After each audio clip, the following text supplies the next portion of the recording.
Hi, I'm Railcoon. I am the lead of Games Done Queer. When I'm not working on Games Done Queer, I am one of the producers for Games Done Quick that makes content in our studio, and I go by they, them pronoun. Ray, there's so much happening this year with Games Done Quick now. You have the two mainline marathons, two Fatales events, the annual TwitchCon event, and Black in a Flash. So tell me how Games Done Queer came together and how you were able to fit it into what's already a pretty packed Games Done Quick schedule. Well, it's an event we've been talking about putting together for a while, and that's the reason why it's taken a while. Our schedule's pretty tough to fit things into. It seems like we've got events all throughout the year.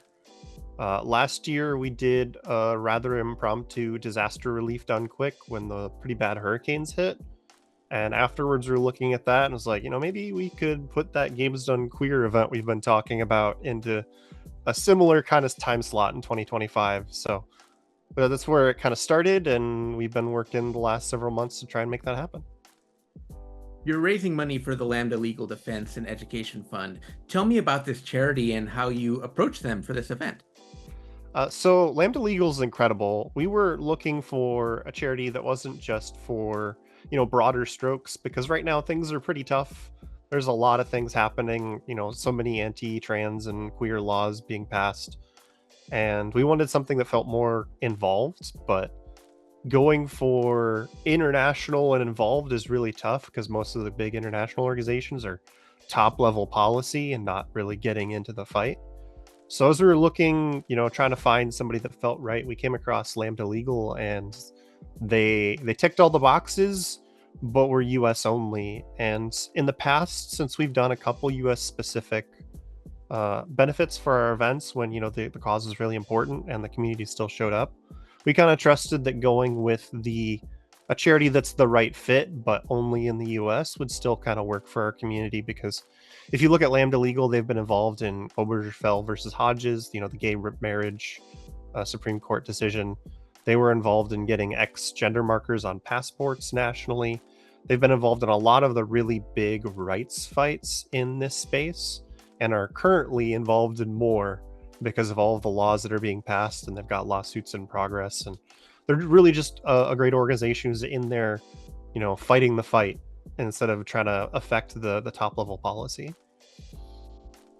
I know it wasn't necessarily intentional to hold the first Games Done Queer event in the middle of Gestures Wildly, all of this going on. But with that said, how important is it to everyone that this event be held in the middle of everything that's happening around us? Well, we had no real idea what to expect when we planned this timeline because it was much earlier in the year. You could kind of see the waves starting, but we didn't know how bad they were going to get by the time November rolled around. And I think it's worked out well because, Lambda Legal puts on a great fight, but also like local elections are really important, and those are right around the corner. The timing works well in that, we want to support a great organization who's doing a great job, but also, just a general reminder, if you want to affect things, show up, try to affect your city policies. Those ones are still up in the air and people can still make a difference there. Aside from watching and donating, obviously, let's say you're somebody who doesn't necessarily fit into that LGBTQA mold. What can maybe more hetero people do to help make this event a success?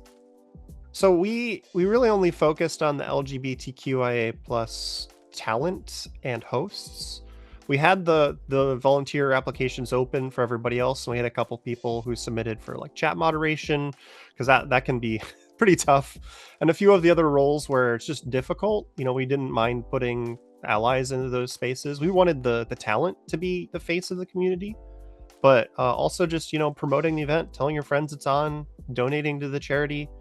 We've got some prizes that are open, and just sharing those around so people know that they can win stuff when they donate to the event. Just spreading awareness is always really helpful for these events. What are some of the runs that you're looking forward to this weekend? So the big one is Elite Beat Agents, and for people who are not familiar, that's the sort of the precursor to Osu, the rhythm game with the sliding circles and everything, but it was on the DS, and it is intensely silly, and it's got an incredible sense of style to it. And the entire time there's these absurd videos playing of these secret agents going on the most ridiculous missions you've ever seen.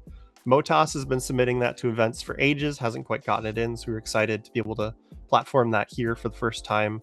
And of course, the finale, we have Shovda running an incredibly difficult Kaizo level set called Masterpiece, and the category is gay percent, which, of course we have to take that. I would love to tell you what gay percent is, but part of the charm of that run is finding out what gay percent is, so you'll have to tune in and find out for the finale when Shovda's running that.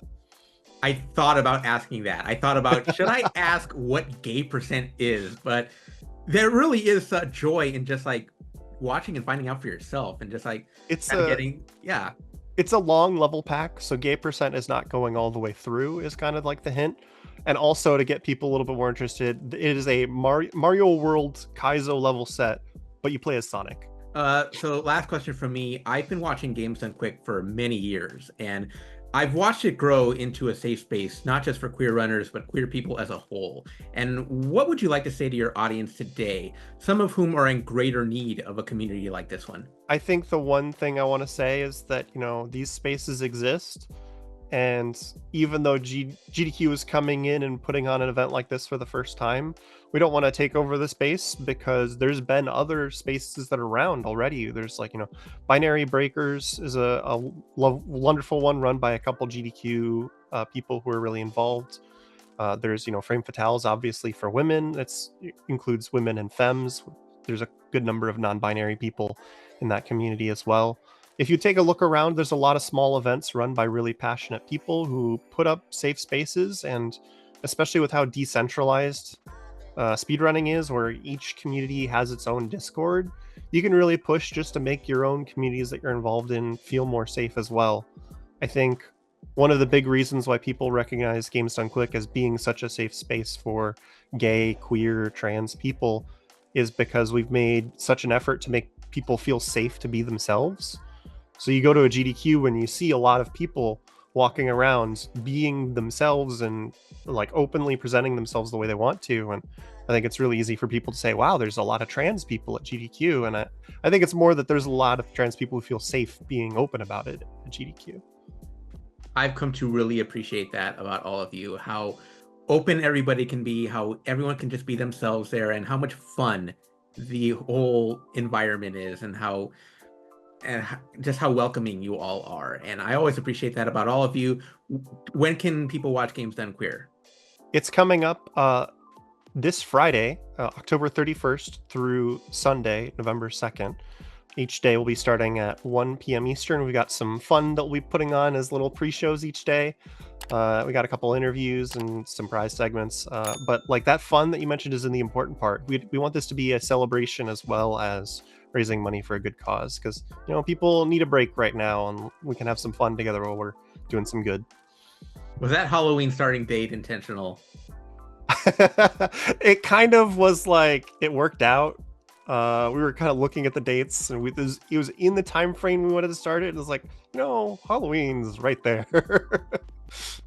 Rae, thank you so much, and best of luck to all of you. Thank you so much.